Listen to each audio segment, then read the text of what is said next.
Poverty is not just a financial condition.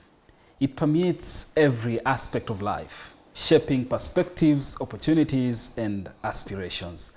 But we believe that within each man lies the power to defy the limitations of circumstances and create a brighter future for themselves and their families. Welcome once again to Unmasking the Man, the show that brings you meaningful conversations that inspire personal growth, strengthen relationships, and empower men to embrace their true identities as sons of God. Today, we unmask the realities of intergenerational poverty and how to break free from it. And of course, joining me on set, as usual, I have my man, Levi Cones. That's right. Drum rolls for Pastor Ray Kesis. And now, today, the spotlight, gentlemen, is on one man by the name Alvin. Welcome, Alvin. Thank you very much. This is Unmasking the Man. Thank you and for we're having glad me, to have you as part of the team today. I appreciate it. As we unmask intergenerational poverty. I see. So glad to have you. Thank you for having me. Please introduce yourself. You are the new guy in town. Oh, well, I have a wealth of experience in poverty. You're the poverty expert. Expert here. We are listening. Yeah, that really is on a light note. But my name is Alvin. I am a family man. I'm married to one beautiful wife. And we are blessed with one beautiful young daughter.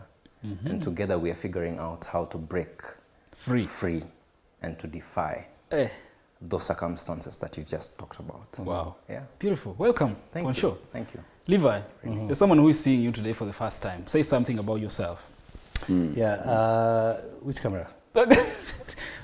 This one. That one. Yes. Levi Cones or Levi Cones, depending on where you went to school.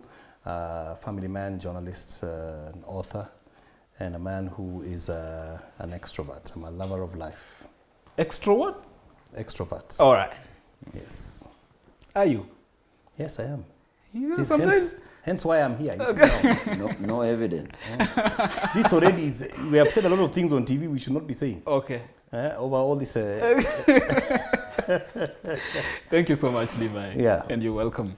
All right, Pastor. Yeah, he calls me pastor, so that's one of the things about me. I do pastoral work every day. All the places I go, I preach, I teach. I look for sinners. I even write books for sinners, nuggets to live by, building blocks for life, all available. Many other books online. And I have a wife and children. And I'm grateful to be alive. And I just love the show. I hope men are enjoying. We enjoy the comments too. Yes. As they write, as we read. Yes. I mean, it's good. Beautiful. Let's get into poverty now that we have... Now that we have... Now we have that a guest here. To speak about that. Yeah. But before we loop in Alvin to share his own personal journey and experiences, Yeah. perhaps I believe all of us at one point of our lives have, had a first-hand experience of what it means to, detach from what appears to be some aspect of poverty that has been passed down to us from generations, if I'm not wrong. Has that been your experience at any point? Let me start with Pastor Kesis. Yeah. My grandfather, my paternal grandfather, was a rich man around Chepkube in Cheptais. Old, big chunk of land with coffee and what have you. But because of alcohol and multiple marriages, all that wealth vanished. So my father had nothing to inherit. And so you can see where we began. We didn't begin where everyone was beginning. We began very far because of that. And so we went through life, and my parents have worked very hard to make sure that they provide for us. But you could feel the lack of this and that, because not everything would always be provided. And you see, poverty has many definitions, which probably at some point we'll talk about. Yeah. Poverty is lack of what you need to survive. You lack or you can't access for one reason or another. And so when you grow up and you must guard your pencil so hard, guard that pencil, because if there is no pencil, you are just in a crisis. You'll have somebody writes, you borrow, you write, in class you have to share. Then indeed you are facing some degree of poverty. Now I know the United Nations have defined poverty, people who live below $1 a day and what have you, but there are many definitions of poverty. So I will say that we have also grown up knowing there are clothes I wished to wear, but it was now a luxury beyond what parents could afford. Yeah, I know I grew up with a dream of owning a BMX bicycle. There was a time when BMX bicycles for kids, I don't see them so much around. I see other, but there was a time when BMX bicycle. And eventually I grew up without owning one. Maybe I should buy one just to satisfy a previous need. And that indeed is a degree of poverty. When you can't access what you want, you must contend with what is available. And so I also grew up hearing the song of Hakuna Pesa. That's Swahili for there is no money. There's no money. So that anytime... It's a natural response to every request. It's an automatic response, you say, I need this, Hakuna Pesa.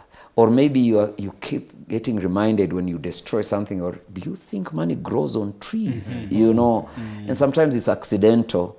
You are sure you are walking in the mud, the sole comes off. So you are careless. You think money grows on trees, and actually it's a situation of luck. That informs that kind that of informs attitude. that kind of, because the person telling you really has no way to get another shoe. And even when you ask for money to repair the shoe, it's not easily accessible. So you have to balance between, are you eating or repairing shoes? What was your experience, Levi? I think I would say that my mindset has changed over the years. When I was younger, of course, I felt like we owned the world, basically. Because I went to the schools that I wanted to go to. I think we had most meals in my home. We did not lack. I had shoes, those kind of things. And my parents really had done their best, because they had come to the city. They were working and they were doing their very best to give us a comfortable life. When I was in high school, I think is when I realized that what was our comfort in life wasn't the apex of life. There were people doing better than us, by far. We had children who would come and talk about, holidays to, Mombasa. We had not gone to other countries. We had not gone. That dream of having a BMX bike, I had it too, but I never got one either. We should buy. We should buy. When you buy it, bring it to the show.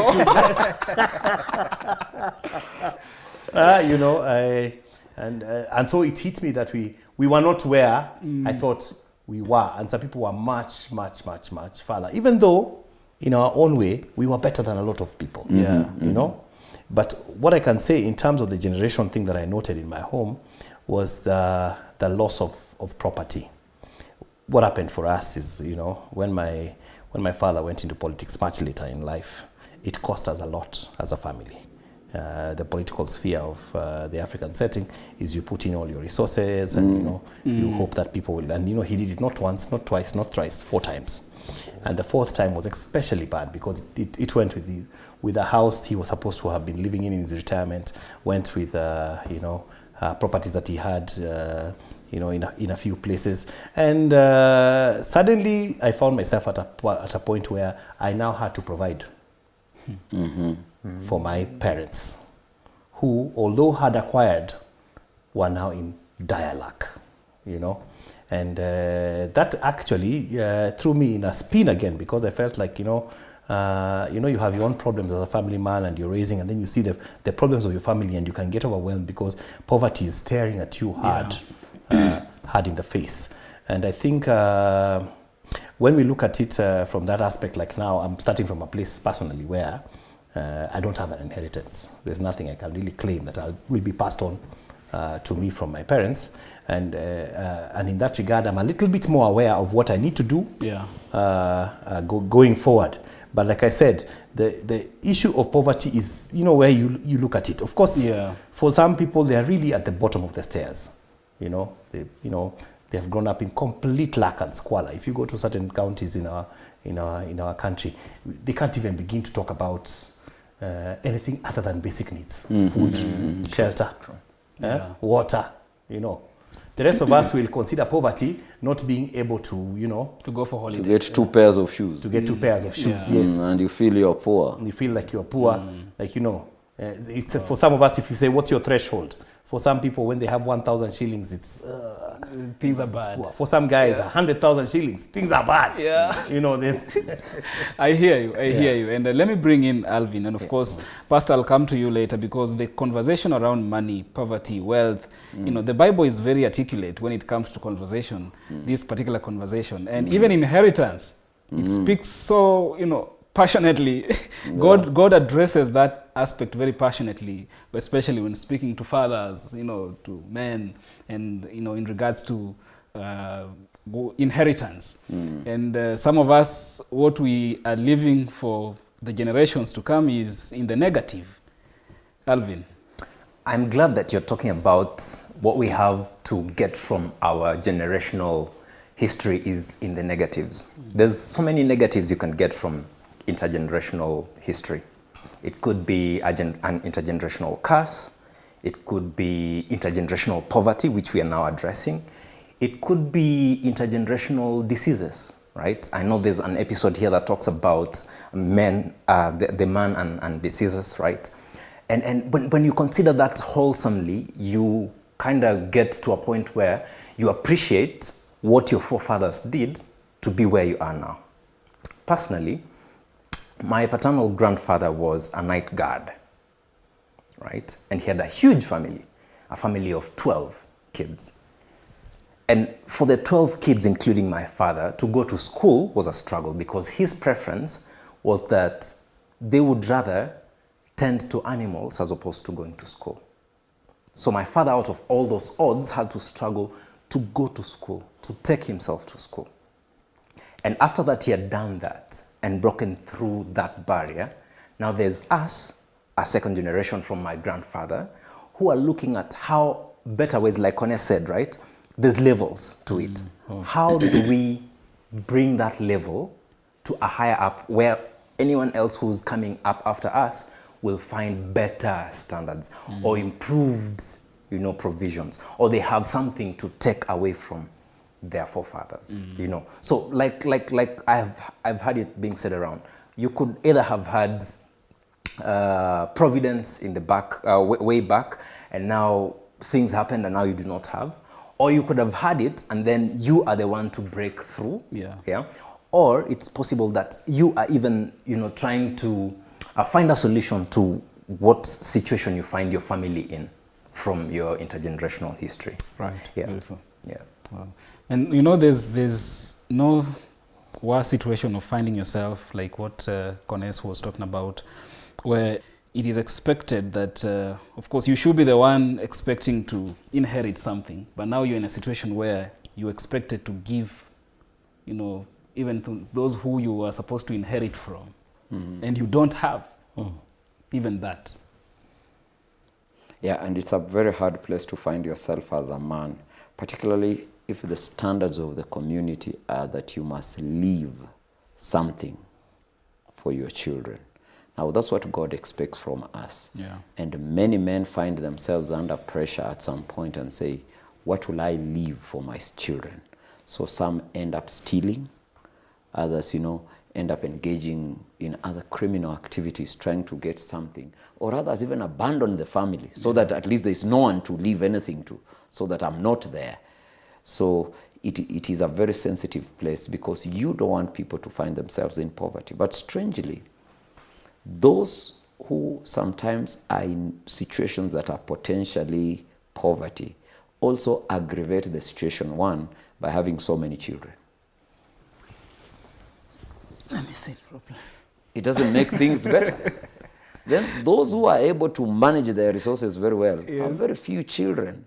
And so I think we need to understand also, apart from defining poverty, is what is the root of poverty.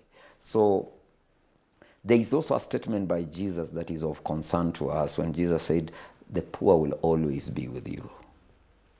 Now, that statement was confirmed by an economist who said that our wealth and poverty sometimes is basically mental and out of our own habits. So that if we shared money in the whole world equally and everyone was given the same amount, it has been rightly said that by next month, same time, the poor will be poor and the rich will be rich. Even after sharing equally. Even if we share the money equally, all of us are given the same amount. Out of decisions and habits that we will engage in this month, by same time next month, those who are rich will remain rich, and those who are poor will remain poor. Very few people will shift across the other side. So probably there is a lot about ourselves also that traps us in poverty. Yeah. And does that speak to the cycle that then can, if not taken care of, roll down generations? Because now growing up in an environment where someone is not very keen on, you know, issues, finances, and you spend as you wish and all that kind of thing. So, and if that is your environment, that is all you know, perhaps could that be the one of the reasons why then it's easier to have that going? It's called a vicious cycle. In a vicious cycle, one thing leads to another and you come back exactly where you are. You know, you're not in a straight line where you keep going. So that you are here because you don't have money to go to school and you don't have money to eat. Because eating is an immediate priority. The next thing you do is you send your children who should go to school to work for food. So as they work for food, you get food to eat, but you remain in poverty because they don't go to school. So even their mind is not enlightened to know about how to do business, save money, and what have you. So because they stay in that situation, young girls get pregnant, give birth at home. So the children born continue in poverty. So you guys are just stuck in that cycle. That is why now the Bible talks about us helping the poor. And the government needs to help the poor. Why? It is only somebody intervening in that vicious cycle that people can get out. Right. Somebody must break the cycle. At least when you take one to school, give a scholarship.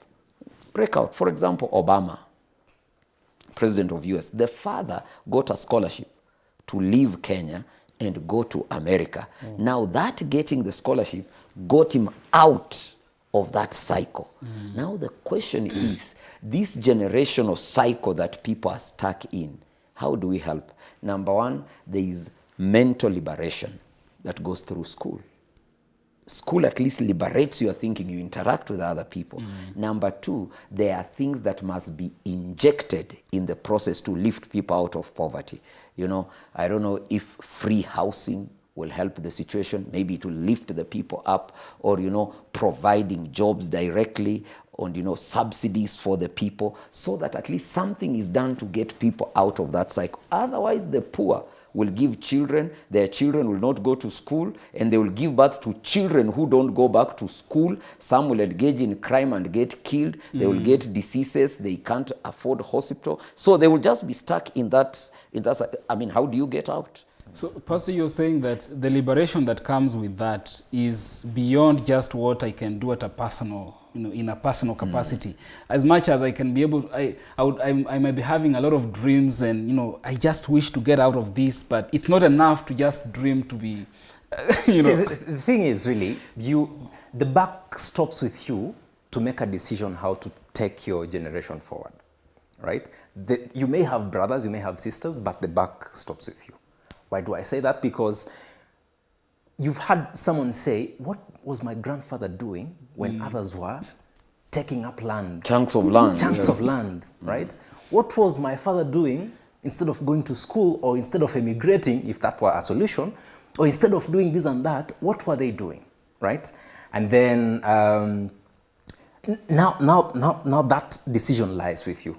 Because if I'm in that position and I want to break off of that, break against all the odds to take my generation forward, there's got to be things I'll have to do. Like, for example, I know Pastor has spoken and even written about this a lot, where in our context we call it black tax, where you have to go out of your way to help those that are within your sphere. Whereas as you're trying to liberate your generation, you're carrying people along. You're saying, hey, I know we've grown up in poverty, but as we grow, let us continue to encourage one another to break off of this cycle. The Bible has assured us that God will bless the work of our hands. That's number one. Number two, the other thing that we have been given by God is the gift of life, you know, and the ability to be able to move and do things. So I also don't want someone to downplay themselves to the point where they think they cannot get out completely unless a hand is stretched. If you have got gifts and talents, there's some people who have gone out because of their gifts and talents, you know, because they were able to, you know, run well, play soccer well. They were able to get into, you know, into a place where there's something you must do. They were able to actually hone a skill, and that helped them get somewhere. But there's also the divine connection aspect, where I think it's a good thing where you are also asking God to help you with divine connections and connect you to people who will give you certain opportunities. You see, you can run well, but you may not necessarily be found by a coach, you know. But a divine connection may make somebody come somewhere, see you running one day, and then say, I want that young man. And that is not something of your own making. If there are things you can do that can build you up, for example, if you have access to education through a scholarship and you are not using that access to try and better yourself as much as you can, then it's hopeless, because on one hand you have access, on the other hand you have not worked hard to get to the top of your field, so you cannot be recognized and you cannot get out of the poverty cycle. So there is also a lot that is placed upon us as individuals to try and do something that can then pull ourselves. And then what he has just talked about, black tax. You know, there's expectation, of course, we Africans. There's expectation that, you will try and, you know, you'll bring back the ones behind you. And some of that expectation is also too much. Yeah. You know, you must sit down and analyze and see what can you do. I remember one time I was telling you guys just shortly when, you know, we lost all our properties and we were in debt because some debts my parents had taken for this campaign issue. And I was literally drowning in trying to resolve those situations. And one of my uncles sat me down and he told me, you know what, you will drown at the expense of all these things. You must have a limit to how far you can go. You know, even with black tax, you must set for yourself a limit to how far you can go. Otherwise, you will drown. You will get money every week or every month, and it will go to all those expenses, and you will find yourself always trying to, you know, to climb up. Then if you get into issues now, you're taking loans. You have a loan with this mobile company. You've got a loan with the bank. You've got a loan with so and so. So you're always balancing. You take money here, you pay him. You remove, you pay him. You remove, you pay him. It's a cycle that you cannot break if you put yourself in that position. Levi, so how do I, and this is the struggle for many, honestly, because especially from a church perspective where, you know, we are Christians, you're expected to, you know, be, how do I tell my aunt that I can't help you now when I have some money? Not that that money doesn't have, you know, anything to do.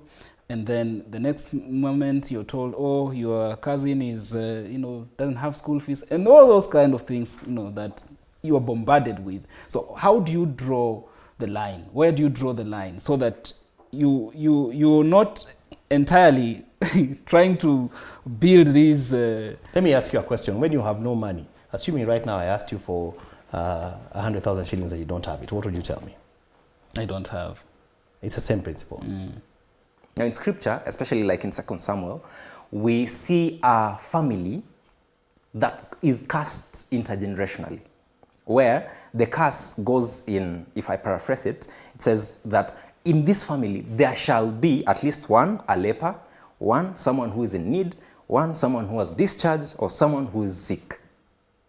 At any given time. It's a curse that was given, I think, by David in 2 Samuel.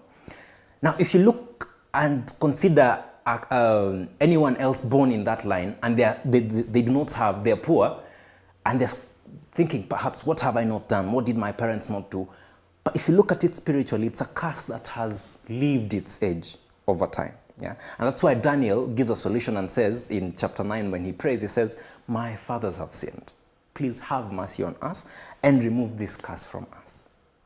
Sometimes it could be as the odd-defying step that I need to take to break off of intergenerational poverty would be to just pray and ask God for deliverance. There's a lot to do. No. Yeah. The issue of curses, two ways. Yeah.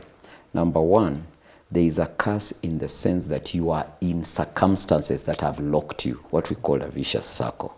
So it's a curse in quotes. But there is a concept of a curse where a spell has been cast on you, so that even if you did your best, you are trapped. It is good to know from the Christian point of view that a curse can be stopped. True. If indeed there is a curse, maybe your grandfather killed people to make money.